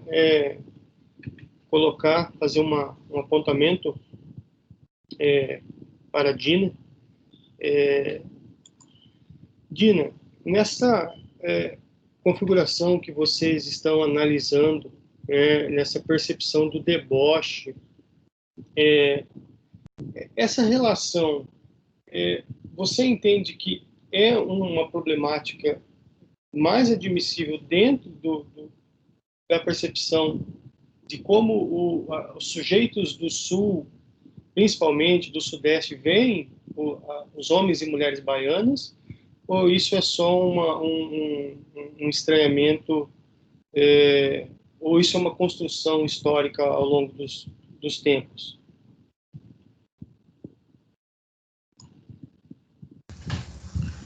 Márcio, a nossa compreensão e a nossa busca é de entender essas formas de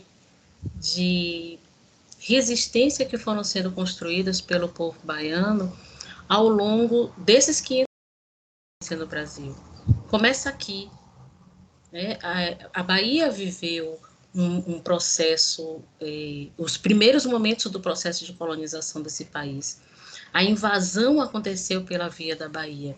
Os primeiros escravos chegaram pela via da Bahia. Os primeiros povos originários escravizados e explorados aconteceu por aqui, oficialmente, né?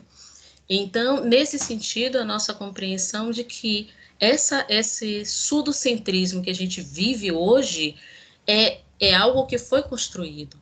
Mas isso que a gente está considerando como deboche é uma reação a este processo de 500 anos que, por exemplo, agora na última eleição, como resultado, nós temos um candidato branco que se autodenominou negro, sendo de uma família de coronéis. É desse nível de violência no estabelecimento das interdependências que não é uma relação sul-sudeste, é antes disso. É a forma como se constroem as relações de interdependência fundantes do que a gente chama de Estado-nação. E é justamente por isso que nós fomos em busca dessa noção dos fenômenos reticulares para conseguir compreender essa idiosincrasia que se constrói na Bahia.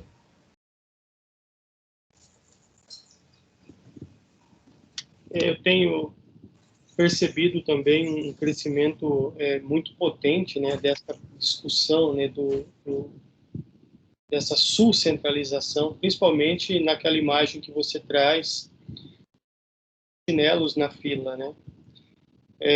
Chinelos na fila não significam, ou melhor, eles trazem aqui para a discussão nos grupos que isso virou um meme, né? Uma discussão e da eterna vinculação que se faz no sul do Brasil da preguiça. E aí você traz uma coisa que eu acho muito potente e muito importante, que não é preguiça, é a forma de manifestar, de não expor o corpo àquela situação, de não se colocar mais uma vez numa condição de subalternidade.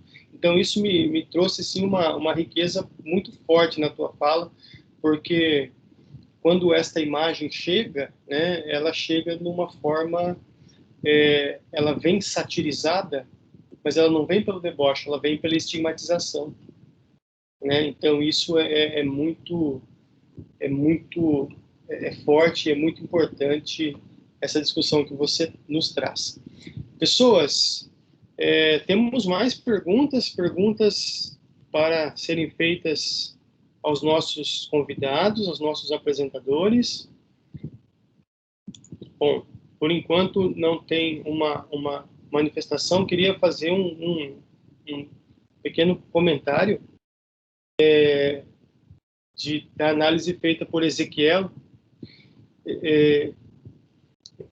Ezequiel, não sei como se chama em Argentina, pero acá en Brasil temos los pichos, los grafites, y a poco, cercano de pocos días, vi un grafite escrito así: la dolor es la última fruta, esta sí una fruta inmortal, la fruta de la juventud, haciendo un paralelo con una citación de un autor llamado René Char. Quando tu entras às escolas para debater, para escuchar sobre as dolores de los jóvenes, que pensa tu por encaminhamento enquanto educador? O que fazer para além de escuchar los jóvenes sobre sus dolores, sobre sus emociones? ¿Qué podemos nosotros hacer para termos una práctica mejor como profesores y profesoras? Sí, a ver si entiendo la pregunta. ¿Qué podemos hacer como docentes, como adultos?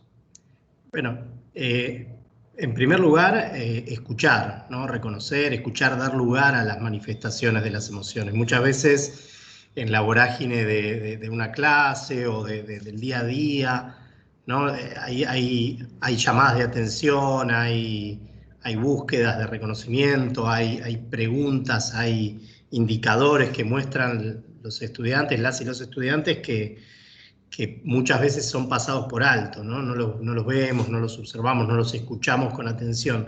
Me parece que ese es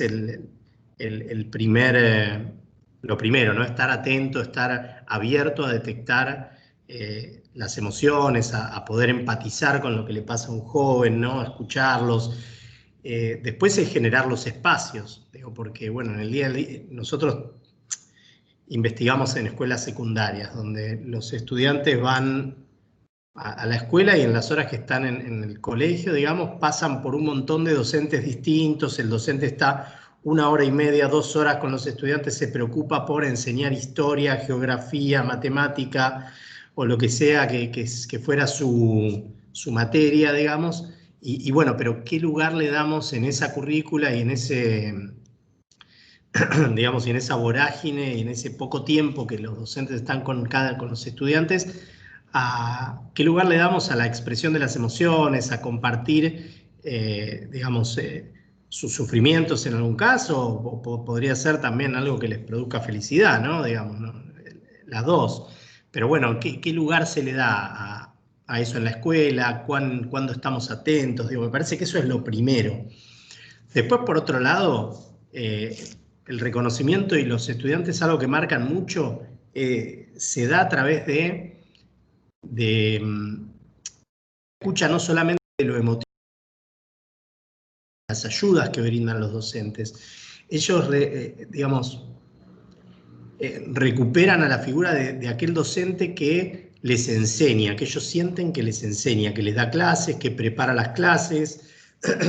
Digo, hay algo por un lado de escuchar las emociones, pero también hay algo que ellos recuperan de lo académico, de aquel docente que se preocupa porque ellos aprendan, porque ellos avancen en su conocimiento, que responde las preguntas y sus dudas, y en ese reconocimiento hay, digamos, una muestra de confianza, ¿no? De creer en el otro, de entender que el otro puede y esforzarse para que el otro haga lo más que pueda, ¿no? Y lo que esté a su alcance. Entonces me parece que en ese reconocimiento también. Después, bueno, hay intervenciones mucho más puntuales en función de determinadas problemáticas que, bueno, ya exceden a los docentes y en eso nosotros, digamos, planteamos mucho la importancia del trabajo en red. En Argentina, por lo menos, se llaman los equipos de orientación escolar, o los, digamos, que son las psicopedagogas, las psicólogos, psicólogas, psicopedagogos, ¿no? Que trabajan en las escuelas, ¿no? y mismo los directores o los rectores de las escuelas, ¿no? O sea, un trabajo más en red, y cuando inclusive es necesario que exceda las puertas de la escuela y las paredes de la escuela, que eso pase a otras instituciones estatales que puedan también dar una mano y colaborar en ciertas cuestiones particulares y específicas. Pero para todo eso primero es necesario detectarlo, primero es necesario escuchar a los jóvenes y ver qué es lo que les pasa, porque si no, mucho más, digamos, es impensado llegar a una instancia de intervención pedagógica en red y demás si no detectamos la problemática y lo que le está pasando a los estudiantes, que son muy permeables. Yo cuando iba a las escuelas y me sentaba a conversar con ellos, en 1 hora y media de entrevista, la cantidad de cosas que ellos, cuando alguien se sienta y los escucha y les pregunta desde una preocupación y desde un lugar así, en algún punto desinteresado y con tiempo y más distendido, la verdad es que las cosas que ellos me han contado son impresionantes. Entonces yo creo que hay posibilidades de escucharlos, hay que generar el tiempo y bueno, y la intencionalidad para hacerlo. No sé si eso responde un poco a la pregunta. Com certeza responde. Es solo una cuestión, porque pienso yo que nosotros tengamos que hacer algo. Nosotros no podemos más hacer una docencia que es una docencia solo para nosotros y para publicaciones y para es trabajar con las personas, escucharlas, entenderlas y reconocerlas. Es muy, muy, muy bonito tu trabajo. Pienso que ya separé acá para leer tu tesis. Y Karina Kaplan es una persona muy, muy maravillosa. Es una persona que conocí años atrás en Espírito Santo, y puedo decir que el trabajo que ella hace es fantástico. Yo tengo una última pregunta para Inken. Inken, hello.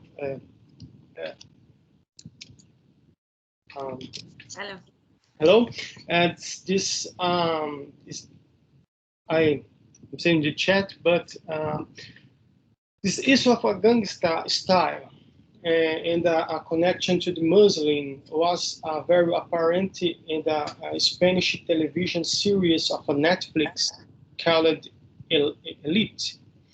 The style of dress, the speaking, and the proud in your condition of the outsider.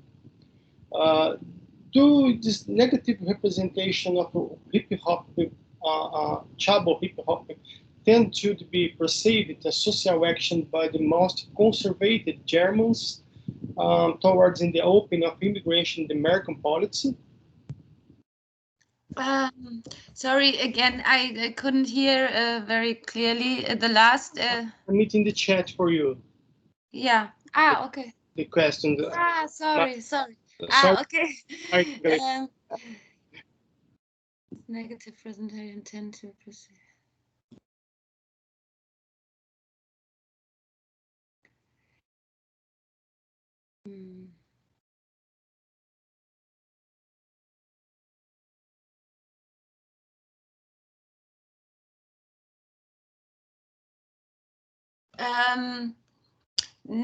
Not really. Merkel's politics, I think they brought another boom to this identical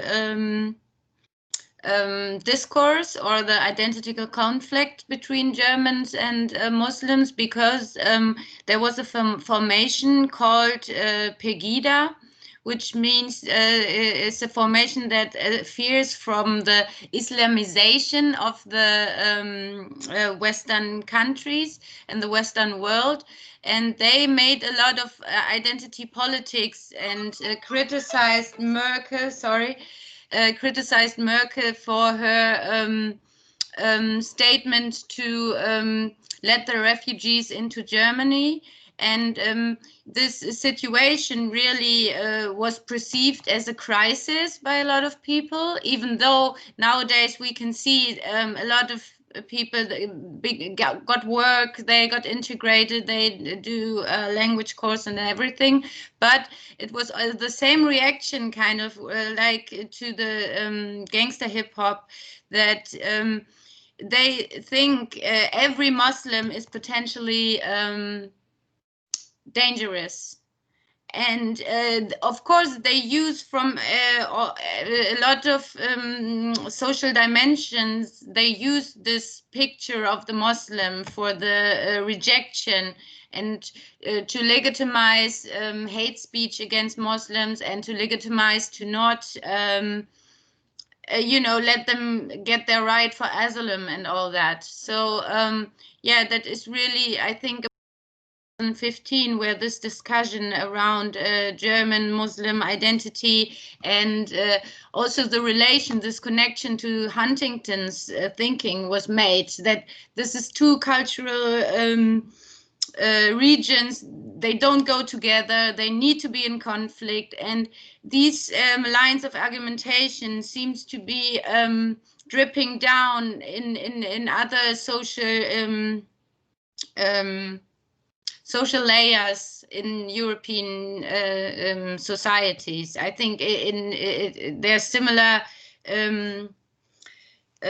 processes in, for example, France or Austria.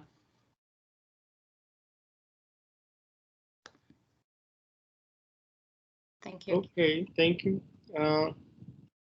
Johnny, have a question for Inken? Yeah. Look.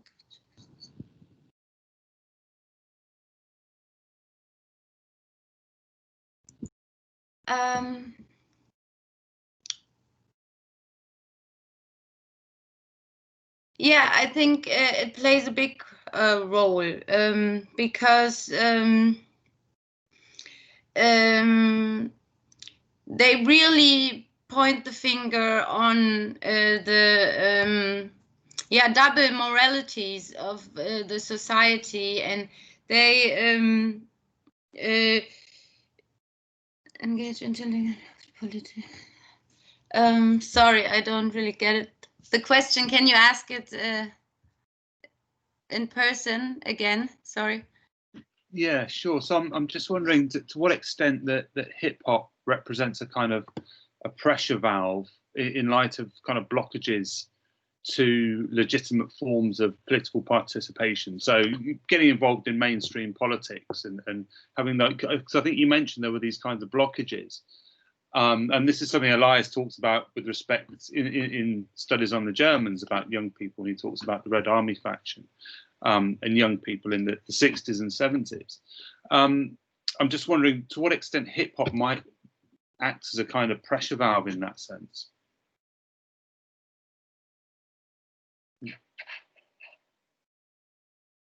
Your microphone's off, Inken. Sorry. Okay, I'm a little tired already. It's late in Germany. No, well, it is in some points you can compare this, but what you really have to see that gangster rap, there's other stratas of rap which are more system critical, also capitalism critical, but that's not the position of the gangster rap. They kind of really just address the unequal chances to become rich, and so they really in that point, a lot of times they're not really progressive, because for me it more seems they really fight for this recognition that they missed out on, and they value money as a way to get this recognition that they, from their point of view, deserve anyway. And now, let's say, the German bourgeois people, they can't, they have to be confronted now with those rich rappers who go to the same restaurant or to the same hotel and maybe have even much more money and the Rolex and everything. And they're flexing with this, and they're putting themselves into competition, but a capitalistic competition. They don't criticize society on the whole, and that's sometimes I think also a problem, because then they kind of miss out how the economical circumstances affect also the racist discourses, because of these power balances that I try to illustrate at the beginning of my paper. Fantastic, thank you. Thanks. Thank you for the question.